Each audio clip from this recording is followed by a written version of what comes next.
Hello mga may Mars. Shalom, kumusta ang matag usa kanato? Sumala sa atong naanda no nga mahatag kita bisan mubo lang nga reflection sa ato ang parasya study kagahapong Shabbat. Dili naman siya bugat mga may Mars, dili po nilisod kay ang atong parasya study kada Shabbat sa hapon nagsunod ra pod sa atong lesson study sa may Mars. So ako mga may Mars, napo ko'y mubo nga ipaambit no nga ako ang gamay nga nasabtan sa ato ang para siya study gahapong Shabbat. So una no, ako ang tulo ni kapulong mga may Mars nga ako ang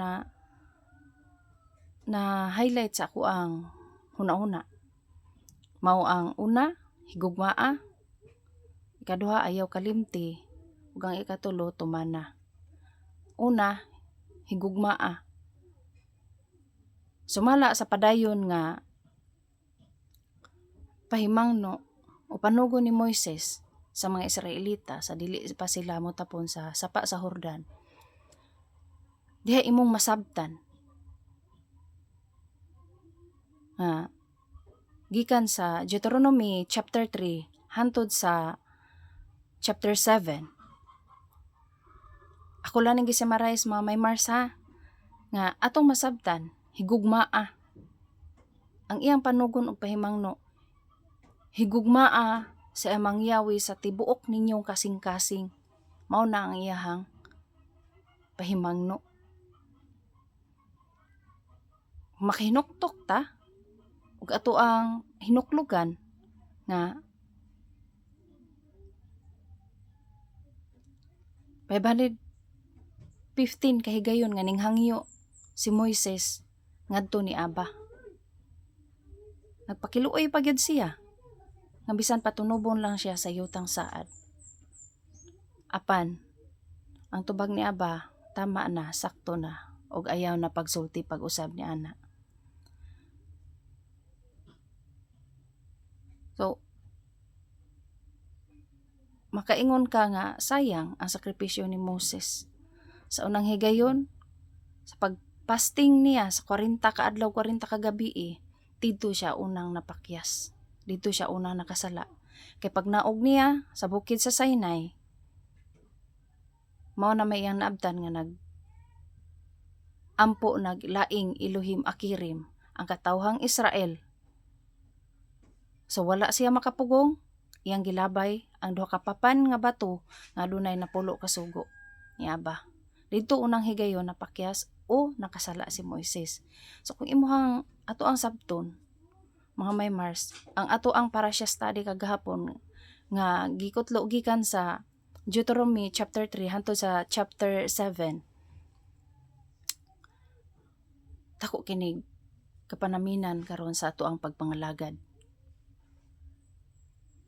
Kay ni kumingking dili ta makahimo sa tanang sakripisyo ni Moises apan wala gid siya makatunob sa yutang saad. Pero wala tay katungod nga mo question ni Abba ang mga may Mars. Kabasin aduna siya mas dakong plano ni Moises. Og didto ra gyud siya kutob, igo ra siyang gipatan-aw. Kay si Abba raman ang nasayod. Kung atong hunahunahon ang positibo, basin dili na kaya pod ni Moises, mao nga si Joshua na ang mangulo sa ikaduhang henerasyon nga mga Israelita. Kay dili man to lalim mga may Mars ang papel ni Moises. Siya man gyud tanan mahanukan sa tanang bagulbol, sa tanang pagbasol sa mga Israelita. Mao na nga dili ta maka-question kay si Abba man ang nasayod sa iyang plano sa matag usa, kay nakahanay naman tanan ang iyang plano sa matag usa kanato kung atong maaplikar karon ang sitwasyon ni Moises ug sa mga Israelita sa unang panahon. Sumala sa atong natun-an sa Deuteronomy chapter 3 hangtod sa 7 sa atong parasya study kagahapon. Ang ikaduhang akong nasabtan nga dili kalimtan kay gisubli pagpahimangno ni Moises ang napulo ka sugo nga dili kalimtan o dili ibutang gid sa atong kasing-kasing. Gisubli niya pag-usab ang paglitok, pagpahimangno, pagpahinomdom ang napulo ka sugo, ang tura ni Aba nga mahimo ning kumpas sa matag usa ka nato karon, sa matag Israelita sa ilang pagpadayon sa yutang saad. Ug ang ikatulo nga ako ang nasabtan mga may Mars, ang pagtuman, ang tinuod nga pagtuman. Kaysa siging pahimangno ni Moises, itudlo ni, tumano ninyo ni, itudlo ni sa inyong mga anak, sa mga anak, sa inyong mga anak, ug sa ilang mga anak. Nga dili kalimtan. Kay basin, abot na nila sa yutang saad, atuan na dito ang tanan. Adunay maabtan dito nga nagsimba ug nagampo ug laing Elohim Akirim, mao ang pahimangno ni Moises sa mga Israelita nga itudlo kini sa inyong mga anak sa inyong mga anak ug sa ilang mga anak aron dili makalimtan ang iyang tura. Kay mao kani angay ug labing bililhon nga itudlo sa mga anak. Ug karon unsa man atong pwedeng maaplikar karong higayon na mga may Mars?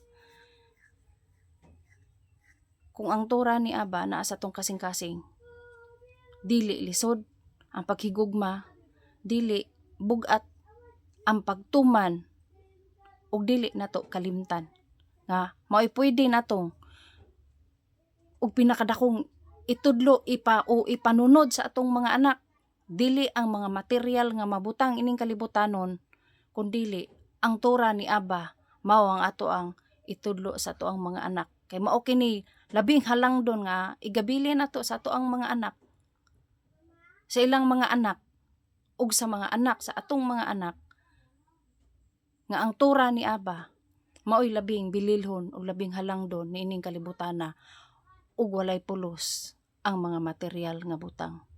Mao kana ang dako natong makuha nga leksyon sa atong tura parasya kagahapon nga Shabbat, nga dili gibase kung unsa imong gidak-on diri sa kalibutan, unsa imong posisyon, unsa kadaghan imong kwarta, unsa kadaghan imong bahandi, kay kanang tanan kawang lamang kung di nimo maangkon ang kaluwasan o kinabuhing dayon. Hinaot mga may Mars nga kining ato ang parasya tura study sa kada Shabbat nga hinahinay may nuklugan sa matag usa ka nato. Labi na kitang mga asawa nga walay bilig, walay pulos ang kalibutanon, bisag maangkon pa nato ang tanan. Kabiyaan ra kini kanato. Biyaan ra nato ni sa kalibutan. Kaya ang pinakasentro, ang pinakaimportante, kita nakaila ni Aba ug nagtuman sa iyang mga tura, iyang mga sugo. Isip kita katawhan ni Aba ug isip si Aba nakaila ka nato. Dalaygon sa imong Yahweh mga may Mars. Hinaot nga ang matag usa mga pulong nga atong nakatunan mahimo kining makapadasig, makahatag kadasig sa mga naluyang nga mga kalag. Magmalig-on kita sa kanunay mga may Mars, dili ta padalas kaluyas kalibutanon. Kay kining tanan ato ra gyung biyaan. Si Aba ang atong unahon, kay ang tanan igadugang lamang mga may Mars. Kini lang ako ang paambit mga may Mars. Dalaygon si Aba ug si Rabbi Yeshua. Hallelujah.